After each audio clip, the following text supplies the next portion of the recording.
All right, thank you very much for waiting. I appreciate your patience. We wanted to wait for TV Warren and a few other things. To begin with, I'd like to say this meeting today, frankly, is all about one thing, term limits, and how it has been manipulated. And the fact that while I was running the city and responding to citizen concerns, the City Council was doing nothing for the citizens but using their out-of-county law firm, Plunkett Cooney, to bar myself from running for office, as well as tying us up in costly, cumbersome lawsuits. They have not been able to confront me because I kept to confront me to confound me or to stop me because I've been winning elections for a number of decades. And I might add that I have never lost any election, period, in 40 years. I have been opposed to term limits for decades. And here is a recent op-ed piece in the Detroit News. Amanda, you want to hand out that op-ed piece that I wrote against term limits about 8 or 9 years ago? All right. I've also opposed age limits, and I've opposed a number of other things. Now, you cannot compromise me, as my passion is for service to the people, not outside law firms or private corporate interests. And I know there's some media here that have talked with Mr. Schroeder and some of the council members, and you may disagree with me. I see by the looks of a few people's faces, they are here on behalf of Mr. Schroeder and the council. Now, I want to thank all of you for attending today, since this was a last-minute news conference. I got the news early yesterday morning when I was jogging by the elections attorney for the clerk and city election commission that I had lost. I was enjoying running, and I was running quickly, and I still ran, but I got a little surprised, you might say, as a result of that. I'd like to thank the many people who have called me expressing their hope that somehow I could still get on the ballot. Many people have said, can we write you in?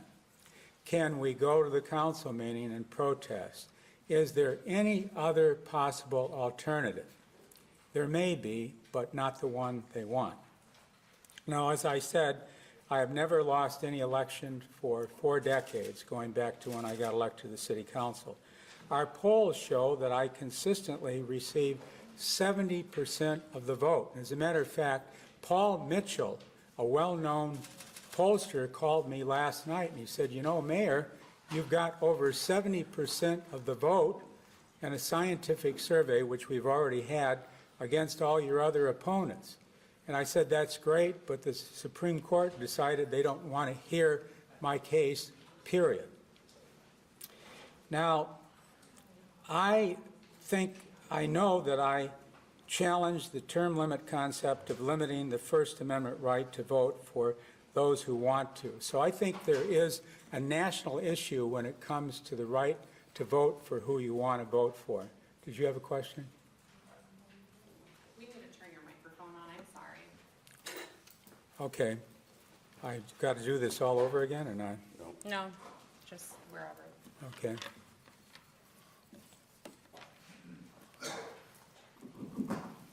Is it working? Yep. Okay, so I hope most of you heard what I said before. I know some of you don't care what I say, but whatever. Some of my media friends out there that are friends of Jeff Schroeder, who Mr. Schroeder is the master Spengali. He knows how to meet with judges and attorneys and media people. Now, what I started to say, wherever I go, Warren residents are encouraging me to find a way to get back on the ballot. Or they are saying, do you have anybody you could recommend? Now, I want to thank the Warren residents for electing me mayor for a record 16 years. I do hold the record. And by the way, I hold the record for the highest percentage of vote. 2 elections in a row, I got over 80%. My weakest election, I think I got upper 50s, and according to Steve Mitchell, that's still a landslide. So I don't think I've done too bad. And I think it's because I've enjoyed serving and protecting the citizens of Warren and those who visit or work in Warren. Now, I first got elected to the Warren City Council a long time ago. Some of you may not have even been alive when I got elected. I got elected in 1981, and until 2007, when I chose to run for mayor. During both time periods, people knew that they could reach me 7 days a week and almost any time. I take calls at night, I take them in the morning, and my life is my job. I have a passion for serving. Now, sometimes I've made a few people mad because I return calls as late as 9:30 or 10. And we have one woman who goes to the city council meetings, and she still complains that I called her at 9:30. And the council members encourage her to complain, and that's fine.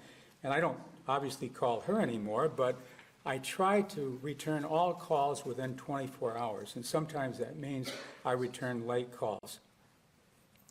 Now, as far as I'm concerned, a call to me is never too small or trivial to be taken care of, if at all possible, and that's what I've tried to do for 16 years and even before that. Since becoming mayor, I did some things that no mayor has done. I gave up my retirement. They made a campaign issue of it at the time, and they said, if Fouts gets elected, he's going to have a big retirement check. I said, fine, I'll give up my retirement check. And I see the city controller here. I thought I saw him. The city controller was shocked. He said, you're going to give up your retirement check? I said, yes, I'm working here for the citizens, so I gave up my retirement check. So I will be the first mayor not to get a retirement check, and that's fine. I'm not here to serve my pocketbook. I'm here to serve the citizens of Warren. I also gave up my city car. Previous mayors have had a city car. I said, I don't need one. I will use my own car. And they said, well, you can use gas. I said, I don't need city gas. I'll use my own gas. I gave up most of my lunch hours. Most of you know I work through my lunch hour. I also do not accept gifts, trips, or lunches, dinners, but I do accept homemade cookies. So I will be honest about that. And I noticed the Schroeder reporters in here don't laugh. They're too busy with their questions ready for Jeff Schroeder. Now, I don't drink, and of course, I don't hang out at bars. I might add that I also believe that I'm not above the law. When I first got elected, within a year or so afterwards, I got pulled over on 12 Mile Road for going over the speed limit. And I pulled over. And the first thing that happened, a woman come up to me and she said, hello, Mr. Mayor. And then as the officer was coming to me, she said, good job, Mr. Policeman. And he said, show me your license, what have you. He said, you know, you were going over. And I said, well, I really didn't know. I was in my Charger. I'm ashamed to say I had a hot foot or a lead foot or whatever. So they gave me a ticket. When I got in, the then police commissioner, Jerry Green, said, well, you know, we'll just give you a warning ticket. I said, no, I'm not above anybody else. I deserve a ticket. And then they said, well, we'll give it to you just for community service. I said, no, I deserve a regular ticket. And I insisted that they give me a ticket with points. And believe it or not, about a month later, I got another ticket, and I accepted the same, and then I learned my lesson. I've always felt that Jim Fouts and all elected officials are not above the law. They have to follow the law the same as you and I. Now, the bottom line is I have not taken a vacation since I got elected in 2007. I challenge any of you to tell me you haven't taken a vacation in almost 16 years. And I like my job. I have a passion for my job. And that's why, as I think Ron Papandrea quoted me, and it was either the News or Free Press, I don't forget which one, said that the mayor is a fighter. And I might add, Ron, you're not the only one that said that. I honored a Montrose Marine who has been in the Marine Corps way back to World War II. He was 100 years old, and I honored him. And I'm glad to see that TV2 showed up. TV7 and 4 didn't show up. I guess there wasn't anything they could embarrass me with, so why show up? But I was honored that he said, Mayor, you're a fighter, and I want to support you. And he said, I voted for you, and I'm going to vote for you in the future. Now, there's optimism. He's 100 years old, and he's going to continue to vote for me. And I said, I wish you could come to a council meeting and tell council how ordinary citizens feel. Although I might add, he was an extraordinary veteran of World War II, the first African-American Marine Corps in U.S. history. Now, I don't take many trips, but I will be honest with you. I took a trip last June because it was my nephew's wedding anniversary. It was his wedding, not wedding anniversary. And I went there, and I went to the wedding rehearsal on Thursday. I went to the wedding on Friday, and Saturday I flew back. So I don't take long trips, even for family weddings. Now, let me talk a little bit about accomplishments, because this is all about thanking Warren residents for their support and for the overwhelming number of residents who've called me up. Marie Zaricki, I see you in the audience too. I thank you, and I thank the Ukrainian Association, I don't know if the Association of America or what have you, for entering a request. It was an amicus, I think, request to the Supreme Court. I don't think they read it. They already had their mind made up. But thank you anyways. I appreciate that. Now, prior to my tenure as mayor, no mayor had ever appointed an African American or a Muslim or many women. I did all, and I'm proud to say, I don't know if anybody was at the Boards and Commissions dinner last week. I mentioned to the Boards and Commissions, I said, I am extremely proud, because in this audience are people of color. When I first got elected and I went to the Board of Commissions meeting in 2008, it was 100% white. In that room was 40%, 50% was a significant number of African Americans serving on all the boards and commissions, and I'm very proud of that. I am the first mayor to ever appoint one African American to any position. I'm the first mayor to ever appoint a Muslim to any position and a Bangladeshi to any position, and I've appointed women to many positions that had never held those positions. So I'm very proud of all that. Now, I might add, the diversity means that I appointed my first African American in 2008. That was soon after I got elected. It was Marlon Brown, became the first member of the Planning Commission. And today, a majority of the Planning Commission, 6 out of 9 members, are either African American, Muslim, or they're people of color. I'm very proud of that. No mayor had ever appointed an African American or anybody of Muslim or Bangladesh or any other descent. And I've also appointed Arab Americans. I've appointed Hispanics and others as well. I'm also proud of the fact that I got a letter from Martin Luther King's daughter, Bernice King, commending me for my effort at diversity. And I understand I'm the only mayor in this area, maybe in the state of Michigan, to get that. I'm very proud of that. And for many years, up until the pandemic, we had Martin Luther King celebrations every year here. And I'm the first mayor to do that too. And there's also a photo of Martin Luther King hanging up, which for some reason, the previous mayors were hesitant to do that. So I'm very proud of my diversity. I challenge anybody to show me any mayor in the metro area that has a city that's overwhelmingly white, that has a majority planning commission. My city attorney, Ethan Vincent, is African American, and he's done a great job in the fight against crime and the fight dealing with drug forfeiture and what have you. Ethan, are you here today? Where's Ethan? Right here. Ethan, step up. I want everybody to see the official, the real city attorney. Jeff Schroeder.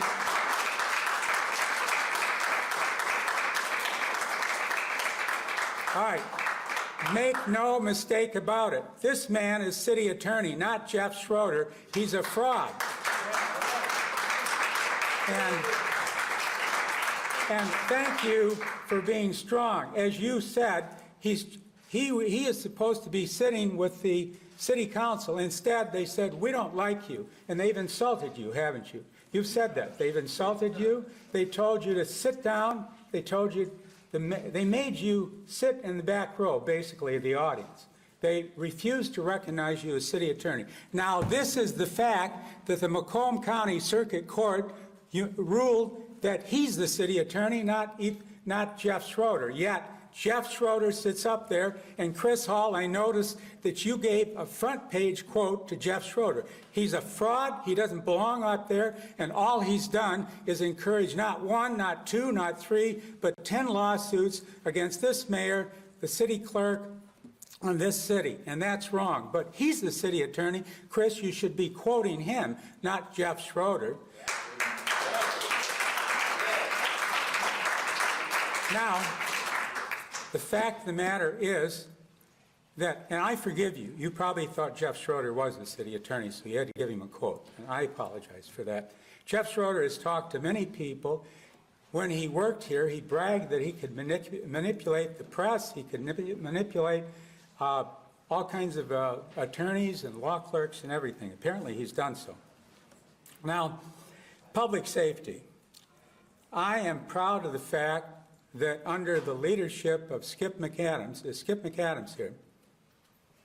Skip McAdams? Skip, stand up, please. Please, come to the forefront. Come to the forefront. Under the leadership of Skip McAdams, and Skip has been with me almost as long as I've been here. I think, are you ranked the third longest serving member in my administration? He goes back to almost 15 years, 2008. 15 years. Now, this gentleman has done an outstanding job as fire commissioner. He's won the Gold Award not 1 year, 2 years, 3 years, but 8 years in a row for having the best fire department in the state. The Gold Award is awarded to fire departments that save lives, and no fire department has ever got the award that many years. And this city council tried to force me to fire him, and we won in court. And the city council also wanted to eliminate the cadet program, and we won that in court. So when they say that they win, they don't win. So, and also, I want to thank Skip. Also, thank you, Skip. Skip brought back the EMS, and before that, it was a private company that donated to the mayor and various council members at the time, including Melinda Moore, a big supporter of Universal, and you know, Melinda Moore didn't want you to hire the EMS. She wanted to keep it with their friends, Universal Ambulance. Well, we brought it back, and this gentleman has generated, am I right, $30 million? 38. How much? 38. $38 million in revenue for the taxpayers. Thank you. Now remember this, the last two people that I brought up to you, Ethan Vincent and Skip McAdams, the council tried to force me to fire them. And we had to go to court, and the court had to tell Jeff Schroeder, you're not the attorney, and had to tell the council, you're not firing Skip McAdams. That's the kind of council we have. Now, the Skip McAdams is also responsible for building new fire stations. Skip, we have 2 new fire stations going up, is that correct? Yes. 2 new fire stations. No administration in history has that many new fire stations going up. And he brought back the EMS. This is a fully staffed fire department, and we have tons of new equipment. And how many new fire engines do we have, Skip? Taking delivery of 1 Wednesday, and 4 are on order to be delivered over the next 18 months. No fire department has ever built 2 stations and all kinds of equipment and EMS, right? The whole thing. That's because of Skip McAdams. And by the way, they have a quick response time, too. Now, I always say it is the Warren professional firefighters, and they do an outstanding job. Now, our police department. I would ask Bill Dwyer to come up here, but he's on vacation in sunny Florida. I'd rather be here. It's like 95. Here it's beautiful. Under Bill Dwyer's leadership, we have drastically increased diversity hires, and one hiring a couple of years ago, 42% of our new hires were diversity, most of which were African American. We have a new police station at Civic Center South, the first new police station ever going back to, I don't know how many decades that this police station was built. And we have police going out and walking the beat and things like that. Our police station, our police department is the highest, the largest department to be fully accredited. That means they're trained in diversity training, they're trained in the latest efforts at de-escalating, and we are fully accredited. The first time in history that the police department has been a fully accredited police department. We have body cameras, complete now, and we are a leader in the Macomb County Drug Task Force. And we've made a lot of major strides in the fight against drugs, and we just made a major drug bust, I think, a couple of days ago. And I might add, some of you might have saw it on television, there was some individual that had stabbed to death, I believe, 2 people in 2 different cities, I forget the cities, and the police were able to apprehend that person in Warren. Now, and that's another thing. And our police department has quick response time, and we are also, for the first time, we are up to full capacity. Thank you, Bill Dwyer. Now, public service. I'm very proud of that. We have new trash containers, which we put up in the last couple of years, new compost, new recycling, and obviously trash. And I might add, I'm proud to say way back when I was on the city council, I came up with a proposal to have recycling, and I think we were the first city to have recycling bins. We have also provided inoculation with COVID vaccines. We've also provided testing, and we were the first to offer proper protocols, including mask and sanitation stations. I'm very proud of the effort that our administration made in protecting citizens against COVID and providing vaccines and providing testing. Now, the library, I'm also proud of that. We built not 1, but 2 new libraries, the first time in, I think, a half a century or so. It's been a long time. And they're both in the older section of the city, the lower income section, the forgotten section of the city. We have the Burnett and the Bush libraries. We also are the first administration, which I'm proud of soon after I became mayor, to provide blight sweeps, where we went out and we clean up areas starting in April of each year, and we go through October. And I've gotten compliments about that. And let's see, is our blight sweep director here, Jim, in the back? Step up, Jim.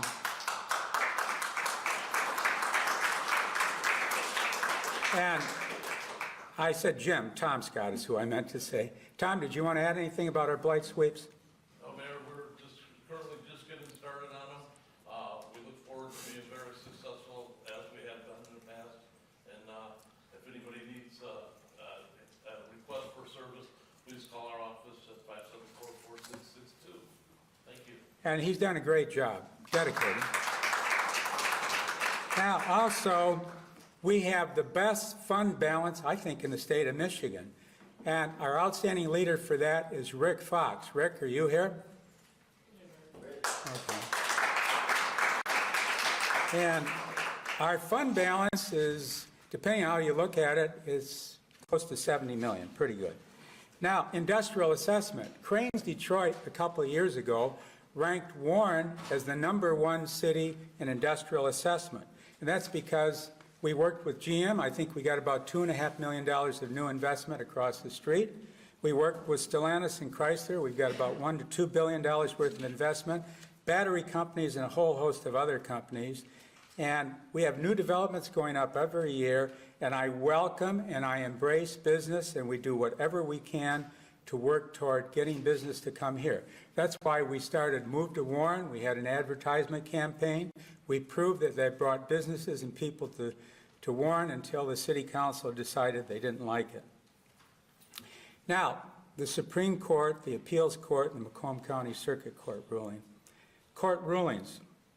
Obviously, I'm profoundly disappointed because of the many, many lawsuits that council has sued us for. And for some reason, Mr. Schroeder keeps saying that we won. No, you didn't win. We won the lawsuit on the city attorney. We won the lawsuit on the fire commissioner. We won the lawsuit on the cadet programming. We won the lawsuit on redistricting. And we won the lawsuit that said council members have to go through the mayor. They can't just call the department heads up and berate them. And I'm probably missing a few lawsuits. We've done pretty good until this one challenge. Now, as I indicated, the council has sued me or the city 10 times. Before this, no council in the history of Warren had ever sued the mayor once. So what is this? It's hundreds of thousands of dollars, probably millions of dollars, wasted in taxpayer money because the city council thinks the way to solve a problem is to sue the mayor or sue the clerk. And I want to take a minute and say our clerk, Sonia Buffa, is an outstanding city clerk. As a matter of fact, I say she's the best city clerk in the history of Warren. When she was assistant to Paul Bueno, I'd call Paul Bueno up and I'd say, Paul, I have this question. He'd say, check with Sonia. And then the clerk before him, Richard Salaka, he'd say the same thing, check with Sonia. Sonia Buffa is the hardest working clerk I've ever seen. She's extremely non-political, and she is extremely professional. So I admire her, and I thank her for staying on. Now, the ruling yesterday was a profound disappointment because it already basically solidified the manipulation process of the election. Rather than, and the point that we wanted the Supreme Court and the Court of Appeals to hear, rather than manipulate the election process, let the people decide. If the people don't like Jim Fultz, out he goes. That is what democracy is all about. It's not manipulating the system, which is what this city council and Plunkett Cooney did. And I don't blame Plunkett Cooney. They're going to be able to control the city. They control the council now. Once their man gets elected, they'll control the city of Warren. And there'll be a lot of lucrative expenditures that they can use in defending lawsuits. Now, both the Supreme Court and the Court of Appeals disregarded past court rulings on term limits. If you read the Supreme Court past rulings, they said that in order for it to be retroactive, it must be clear. It wasn't clear. Chris Hall, you were at the court, as was a number of people, and everybody was impressed by the judge. The judge had read the 1998 term limits proposal. He'd read the 2016 and 2020. And he directly said to Mr. Schroeder, the Plunkett Cooney attorney, Mr. Schroeder, in 1998 and 2016, it was clear. Where is retroactive in yours? And Schroeder shook, his voice cracked, and he fell apart. He profoundly fell apart. He couldn't defend it, and the result, Judge Toya said, this is not acceptable. And here's the big picture. It doesn't have to do with Jim Fultz. The Supreme Court has always said, until they chose not to hear this, they've always said that if the item is not clear, it cannot be legal, it cannot pass. Why? Because some councils and some elected officials would sneak in a sneaky proposal that wouldn't be clear to the people, and they'd vote the wrong way. So the Supreme Court, maybe by not acting on this, or the Court of Appeals for sure now has said to elected officials throughout the state of Michigan, it's okay, you can put something sneaky, you can put something that's not clear, and you can sneak it in, and the people won't know, because they've disregarded past Supreme Court rulings. Now, if it's not clear, it doesn't pass. Now, Macomb County Circuit Judge Toya got it right. Unfortunately, the Court of Appeals didn't, and the Supreme Court just said, we don't want to hear it. And I talked to an attorney. I said, why won't they hear it? He said, Mayor, they don't want to be bothered. This is a complicated case, and they don't want to offend people that might want them to vote to keep you barred. I talked to an election expert, Gerald Fisher, professor at Cooley Law School. I believe he helped the Ukrainians out. He said that opinion by Judge Toya is solid. Everybody I talked to said the opinion by Judge Toya is solid. Why the Court of Appeals didn't understand it, I don't know. But The bottom line is the Court of Appeals did a couple of things that I'm concerned about. And Bill Ballinger in the Detroit News today was quoted as saying, you know, Jim Fouts somehow may have rubbed the Court of Appeals judges wrong, and that's why they voted the way they did. You know what? I'm surprised by that. The judges are supposed to rule on the law, and the law is if it's not clear, it can't go forward. But somehow, the Court of Appeals said, we don't care about the law. We don't care about past court rulings. We just think Jim Fouts should be term limited. Now, it shouldn't be about Jim Fouts. It should be about the law.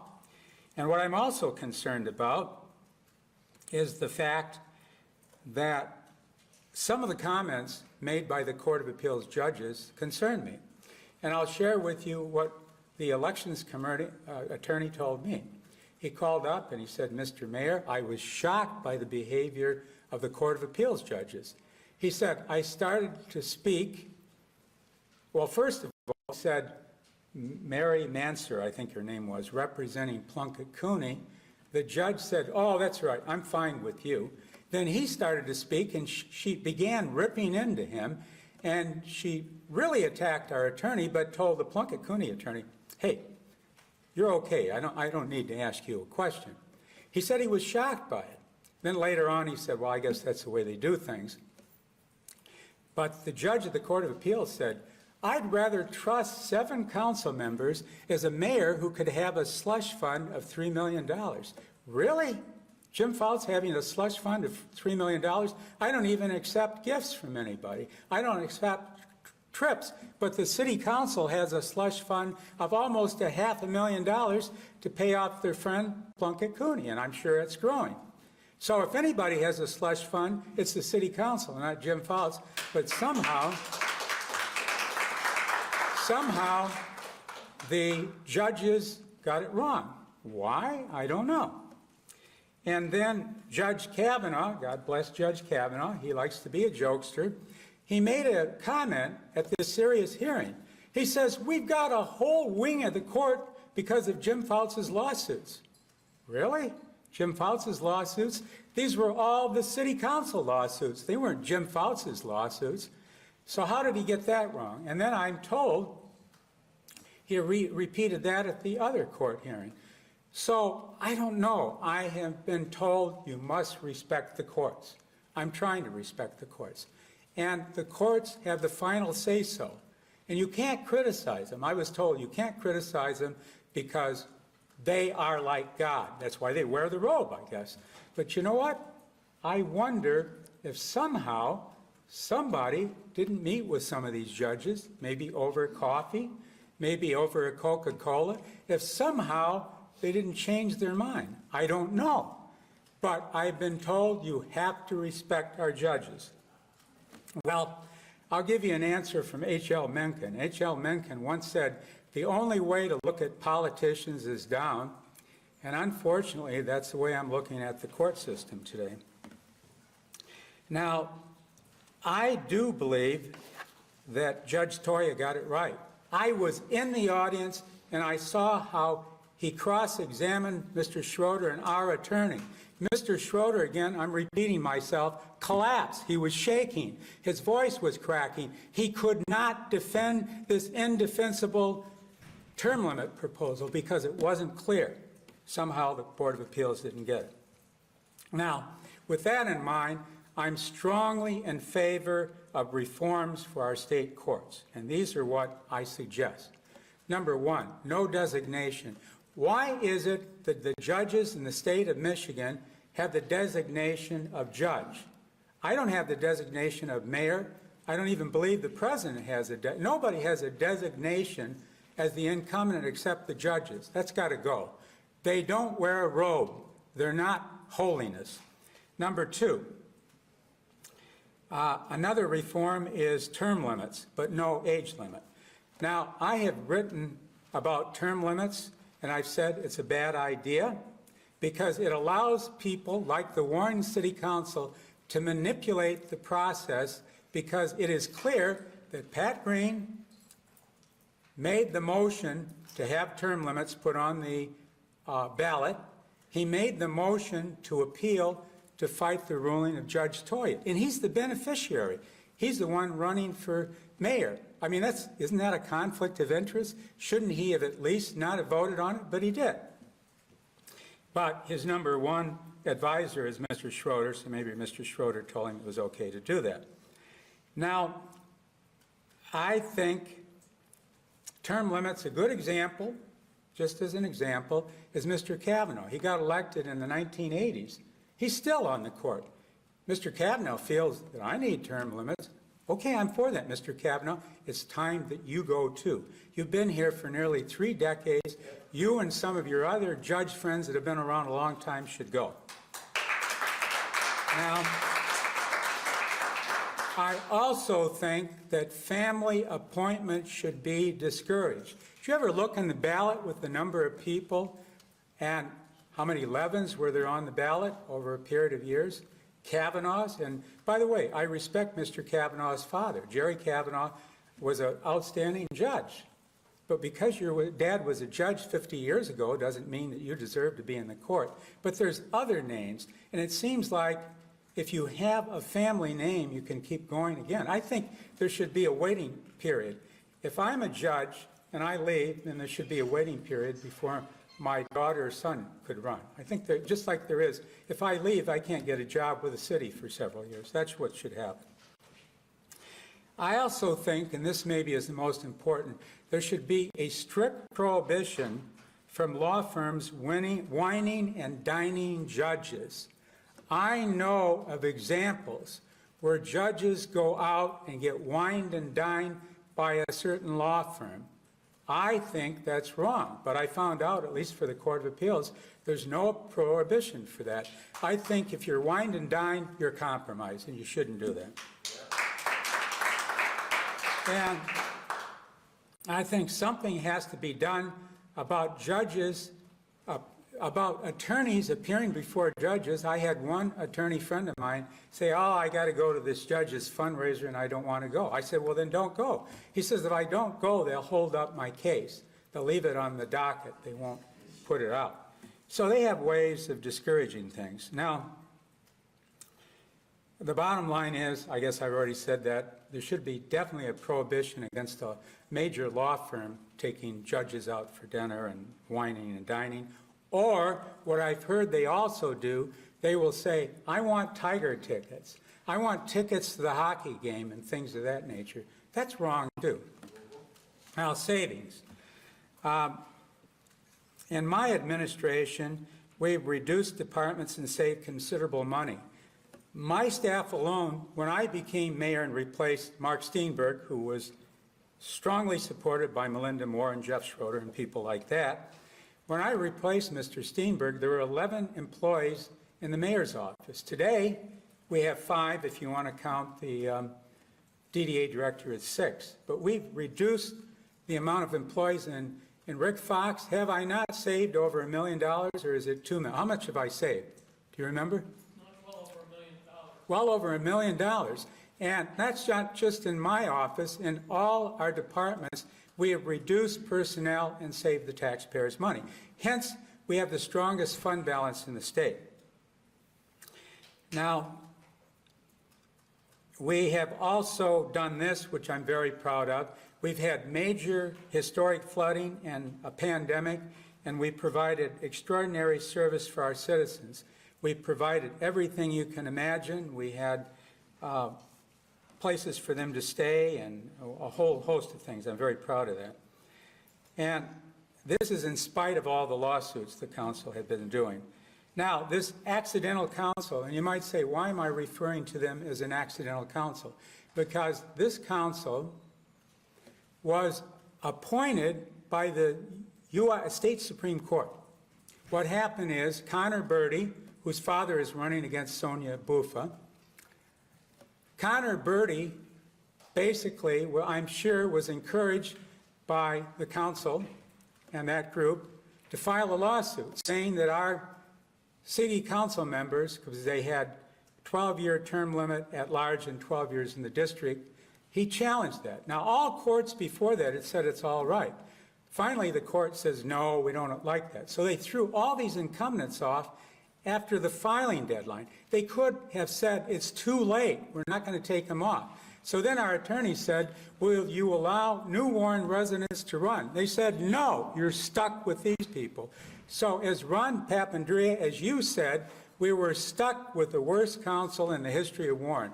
By far, this is a council from hell. It has sued me and made life difficult for my department heads for 4 years, and they have accomplished nothing. They've stopped us from having a town center that would have generated $2.5 million of revenue each year, $250 million of new investment from 14 to 8 Mile Road, that it would have generated 1,000 construction jobs, hundreds and hundreds of commercial jobs, would have been a destination place, would have saved Warren losing $7 to $10 million where people are going to other town centers. We would have had a destination place with upscale shopping, pubs, restaurants, entertainment, and lofts. They killed it. And guess what? Amanda, where's Amanda at? Is she here? How many times have we sent a request over to the city council just to vote on the on the proposal? 39 times. 39 times in 2.5 years. Now, I ask you, why couldn't the city council vote on this? Why couldn't they have voted on it? I don't know, but they chose not to vote on it. Now, I have to commend two people in the audience, Ron Papandrea and Eddie Kabasinski. I haven't always agreed with them, but both of them have stood steadfast in supporting the town center and supporting the citizens' right to know. That has not been the case with other council members who call council meetings at like 8 o'clock in the morning on Saturday or an odd time at night and things of that nature. Not very transparent. Now, I have some reforms I'd like to share with you. Reform number one, we must elect a new mayor this year. I'm all for that. I might not have been for it before, but I am now. And we need to elect all new council. The present council, maybe with the exception of Mr. Kabasinski, needs to go. They've stopped our proposal for the town center. I sent over requests for 4 years in a row for them to clean up and fix up the park, to create a cricket field, to create new soccer fields, new comfort stations. They have refused to vote on that. Not 1 year, not 2 years. 4 years in a row they've refused to do that. Why? So we need a new council that will approve a town center. We need a new council that will approve much-needed park improvements. We need to elect a council that will work in a cooperative and collaborative fashion with the mayor and the administration. No personal attacks on Skip McAdams, on Ethan Vinson, on other members of this administration. No personal attacks by having shills show up at the council meeting to personally insult some of my department heads. And Mr. Vinson has been the subject of that.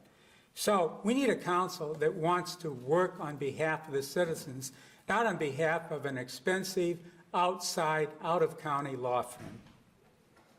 Now, the state court reforms, we need to encourage fair and objective opinions without outside influence. Now, federal constitutional case. I believe someone, I'm not sure who will do it, needs to look at the whole aspect of the First Amendment, and that is to oppose barring of people from running for office. I have a First Amendment right to run, and that should supersede the right of the council to put a vague, unclear proposal on that fools the people. And I've had many people tell me, I voted for it, but I didn't think it was going to affect you. It targeted Jim Fouts, no one else, and they never said that. And it wasn't clear. And if it's not clear, it doesn't pass. So we need a reform that would prohibit backdoor deals and manipulating the system. Basically, the constitutional right to be a candidate. I think all citizens should have the right to vote for anyone they want to. And by the way, I think that goes for the 22nd Amendment. I remember reading what Harry Truman said. He said the 22nd Amendment is the dumbest amendment in the Constitution. And it was done because the opposing party was afraid Roosevelt or Truman would continue on. And what term limits does is it's a TKO. Take, for example, my opponent, Mr. Green. He knows, as do my opponents, that I'm sure they've taken a poll like Steve Mitchell and like I have, and I have a 70% approval rating. I'm going to win if I'm on the ballot. So they said, we got to concoct a way to keep Fouts off the ballot. And they did finally get away with the help of the court. The people have told me, I want to vote for you. And people have said, it makes no sense for me. Why can't I vote for you? If you're as bad as the council says you are, and by the way, at every council meeting, they call me A, B, and C, and all kinds of terrible names. I don't call them names. All I do is I make a deal with them. I say, you quit lying about me, and I'll quit telling the truth about you. I'm just telling the truth about them right now. Now, basically, I think every candidate in the state of Michigan, including President Obama, President Trump, whoever wants to run again, has a right to run as many times as they want to. It should not bar them because some people know they can't beat them, and so they're going to come up with this. And they shouldn't be manipulating the press and the courts, which, of course, I can't do anything about that. Now, this term limit Warren proposal in 2020 was again proposed by Mr. Green. This was a targeted proposal, and he also proposed and voted to appeal the Toya thing. So you see the results of that. It's a manipulated effort to keep me off the ballot. And Mr. Green knows, I will beat you, Pat, but you got to get me off the ballot, and that's what he did. Now, judicial reform means to make a federal case of how term limits are misused. I've said that one. All right, I propose a charter commission. Right now, some of the problems are the fact that Mr. Schroeder and some of his friends, Joe DeSanto, what have you, a part of that team, have come up with ways to use one section of the charter to allow them to do something that they shouldn't be able to do. The charter needs to be cleaned up. It needs to be reformed. So I request that the next city council, I'll strongly be campaigning. I won't be mayor, that's all right. Jim Fouts is not going anywhere. I want you to send that message. I may no longer be mayor, but I'm going to continue to speak out for the citizens of Warren and for good, clean government, which has been sorely missing. So I want a charter commission, and we need to clean the charter up. I think it's 60 years old. Now, parks improvement. I have sent over to the council numerous proposals for the parks, cricket fields, what have you. They refuse to do anything about it. The new council needs to do that. Bring back the Newsbeat magazine. The council eliminated the Newsbeat magazine, which was popular with citizens because of the fact that they said Jim Fouts has a column. That's a propaganda. We have to get rid of it. They wanted to wipe out any verbiage from me, any image of me on television or any brochures that we send out, because Jim Fouts cannot speak for the citizens. So it was all about censorship. And building the town center. I have a passion to see this town center done. I have a passion for a number of other things that this council has refused to make a decision. They won't say yes or no. And Melinda Moore has told people, and so has, I believe, no, I'm not sure about Mr. Lafferty. Mr. Lafferty has refused to speak to me. He told me that the only way he'll talk to me when he got elected was either in a restaurant, a bar, an empty library room. He won't talk to me, but maybe he's more honest because some of the others that talked to me didn't do any good anyways. I want a council that won't be like Mr. Lafferty and say I won't meet with the mayor. I want to have a council that will meet with the new mayor. And again, I am happy. I'm going to be on the sidelines rooting on the next mayor, Warren, and rooting on a reform council that will bring power back to the people and take it away from a law firm in Oakland County. All right. With that in mind, I'll take a few questions. Okay? Seeing or hearing no question, I'm going to add. Who has a question? Oh, yeah, go ahead. I'm I would just like to know, in hindsight of yesterday's decision, do you regret challenging term limits at this point? No, I do not regret challenging term limits. A lot of people challenge a lot of things, and later on it becomes law. That would be like asking Martin Luther King if you regret challenging some things. You have to challenge things to make a difference. It won't affect Jim Fouts. I'm sure I know I won't be mayor again, and I'll just move on, that's all. But I'm not giving up on the citizens of Warren. And by the way, I want to, you have a question, I'll take a question from you, it's press, but I want to introduce Jerry Bell. Jerry Bell has been an outstanding supporter. He's gone before, he's taken on the city council, and he spoke the truth, and they've done things to him that aren't right. There's been some other things done. But Jerry, I appreciate you, and whatever office you run for, I'm sure that you're going to do the best you can. You have a question? Yes. Well, I have two questions. One question is, actually, I want to thank you for your several years of service. I've known you since 2007, and I'm honored to have you as a friend. And I just want you to know I thank you for all the work you did. I know you took a lot of heat and pressure from the city council. A lot of it was pertaining to Mr. Vincent being the city attorney and the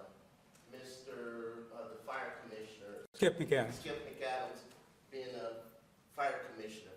So you stood up for everybody.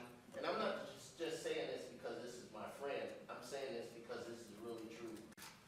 The mayor has stood up, and he has done a wonderful job here in the city.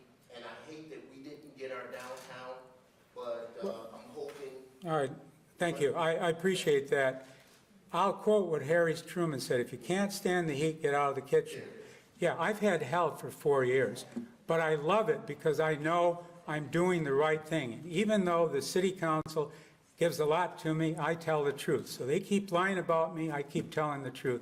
And I believe that ultimately the truth wins. Anybody else have a question? Yes. Good afternoon, Mayor. You have often said that this job is your life and your wife. What is next for you? Well, what is next for me is I'm going to become a passionate reformer. I'm going to support, you have to have a new charter, you have to have a reform in term limits, and you have to have a reform in the way the courts do business.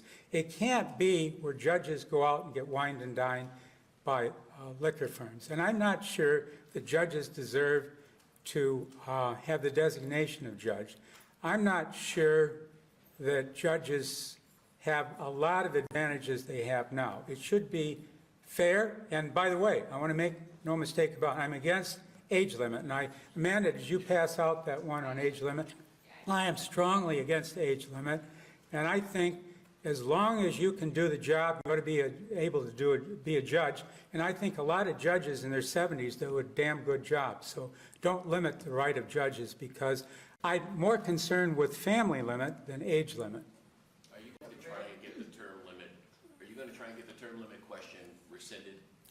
Oh, I don't know about that. There's a lot of people that want to do something. I think, frankly, that's a long shot. I'm interested in moving forward. I want to move forward. I want to see a good leader. I've got Warren residents right now saying, who can we vote for? And I will be making an announcement later on about who would be a good candidate for mayor and for council.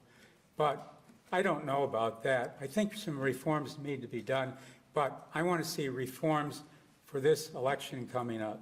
But no question, your career as mayor, this is it for you. Well, I mean, never say never, but it's unlikely. And I'm fine with that.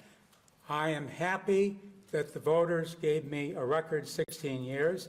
I'm proud of the fact that I received large majorities. Even in the last election, when I had everything thrown at me, I still got 56% or so of the vote. So I'm very proud of that. And so I'm not concerned about that. Mr. Mayor? Marie has a question. Oh, excuse me, Heather Catallo of Channel 7 has her hand raised up. She's been wanting to ask me a question, so go ahead. Based on some of your statements, are you suggesting the Court of Appeals and the Supreme Court of this state are corrupt? No, I'm saying I don't know. All I know is that they made a decision which didn't make sense, and I know in the state of Michigan, it's very common for judges to be wined and dined by law firms. I don't know about any corruption. I don't know about anything. I just say, Heather, and I know where you're coming from, I just say that the precedent by the Supreme Court states it's got to be clear, and that proposal wasn't clear. And I respect Judge Toria. You weren't at the Judge Toria hearing, but Mr. Schroeder, and I know you know him, you probably admire him, but he fell apart. He couldn't justify it, and he couldn't answer the questions. But no, I'm not saying they're corrupt. Are you suggesting the Supreme Court doesn't know the law?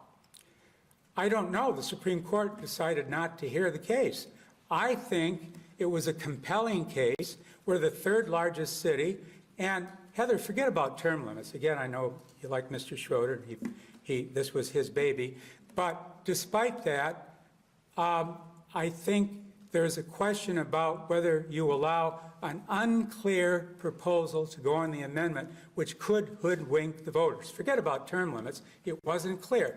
And the court may now have established the idea that elected officials can put unclear proposals on the ballot and they can fool the public. That's wrong.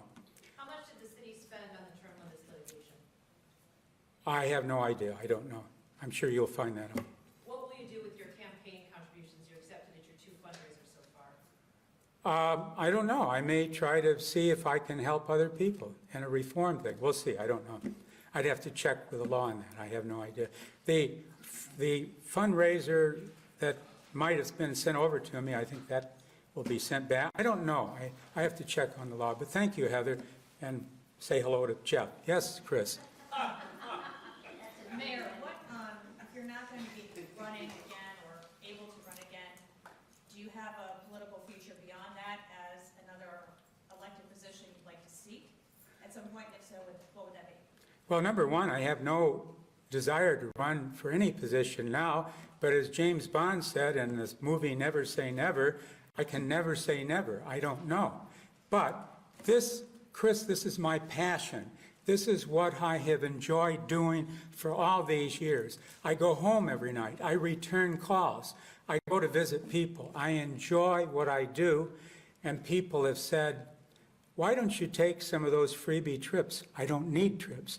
Why don't you take some gifts?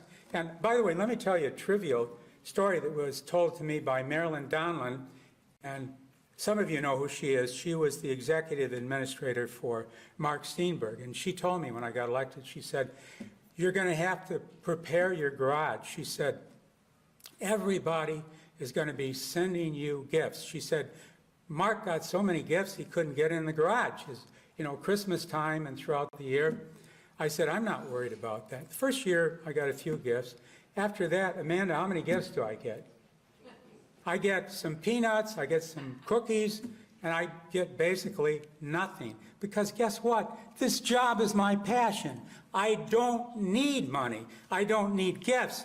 I don't need junkets. I don't need any of those things. So that's my passion. Chris, did I answer your question? Chris? Yes. Okay. Any other questions? Marie? Mayor, I've been a resident of the city of Warren since 1967. You are the best mayor. I am very, very happy that you were my mayor and that you fought so hard for this wonderful project. It is time. I've attended a few meetings of the city council asking them, proposing that they put this on the ballot. They have not. Please continue your work for the city of Warren, and I would like to hear if you have any recommendations, because I know that we have new people trying to become city councilmen. Please support them, give them your backing. We depend on you. Thank you. I'll take a question in a minute. I was told, I checked with the Assistant City Attorney, Mary Michaels, and she said, I cannot publicly support somebody in a public building. So although I'd like to say I endorse A, B, or C, I cannot say that because this is a public building. So I will not publicly say that. I will just introduce some of the people that I see in the background. Let's go in the back. George Demas? Yeah. Some of the other people. So we have a bunch of other people here that I could introduce. But I cannot say who I would endorse. Any other questions? Any other questions? Yes, sir. Mr. Mayor, I'm the Deputy Mayor, Mayor Pro Tem City of Hamtramck. On behalf of Bangladeshi community and the Muslim community, I'd like to thank you. You are the first one appoint my Bangladeshi immigrant citizen to the city of Warren. And thanks for your support and thanks for your hard working to the Warren city. And I wish you also still continue your politics in future and advice to the Warren residents and candidate and support who you like, who you want to support and who can do the job in the city hall like you. Thank you. Well, thank you. I just want to state, I'm proud of the fact that 1/3 of my appointments to the Planning Commission are Muslim and Bangladesh. And I've also, I believe, appointed 14 or 15 Bangladeshi people to various boards and commissions. So I'm proud of that. And I'm proud that we will have 2 Bangladesh festivals this year to heal the wounds. Okay? But I started appointing Bangladesh. Syed Rob was the first Bangladesh I appointed. What was that, Amanda? 10, 12 years ago? Long time ago. So I've had a good relationship with Bangladeshi as well. Yes? Yes, I'd just like to say you're the best mayor we have ever had. You have been recycled by the majority of the council. And it is just a shame because we need somebody that really will pick up your vision and make Warren great. Well, thank you. The best mayor we've ever had. Well, I won't go that well. I will just, yes, sir. One last from me, please. Yeah. In your final 7 months, priorities. Yeah. Priorities will be, number one, trying to convince the council to approve some other things that need to be taken care of, parks, and just a whole host of other things. And priority number 2 will be continuing to take calls from residents about neighborhood concerns and all that. And priority number 3 will be to elect a new mayor who will represent the citizens and not an outside law firm, and a new council who will work with the mayor to bring a town center, to take care of the parks and recs, and to do a lot of things that have been disregarded by this city council because they've been obsessed with getting Jim Fouts out of office. That's all they've cared for, was to get me out of office so they could get one of theirs, Pat Green, elected mayor. I think that's manipulating the system. But I'm happy. I want to say this. I'm happy. I will move on. I may never be an elected official again, but the cause goes on. Whether I'm an elected official or whether I'm out in the background, the cause goes on, and I will not rest until this city, the city I love, has representation that represents the people of Warren. Okay. Mayor House, I've been in Warren for about 5 years now. I worked 35 years in the capital city of Lansing, and I have to say that I do believe that Warren is much better run than Lansing because you are our mayor, and I appreciate the vision that you've had for the city and for new town center, and I'm hopeful we can get rid of our do-nothing council that so thank you for serving All right. us. Okay. Yeah. Mayor, I just wanted to say, I was born in Warren. That's a few years ago. And, you know, I've seen it from Muddsville to where it is now present. But we have not finished the job. We have to have a downtown. We have to have a designated place. And should I get on city council, I will fight for that because I have the same passion as you. I love this city. Thank you. All right. The bottom line is, I will leave you with this. Let the people decide who will be mayor, not the Warren Council or Plunkett Cooney. And the cause goes on until we have a council and a leader that represents the people, not an outside law firm. Thank you and have a great day.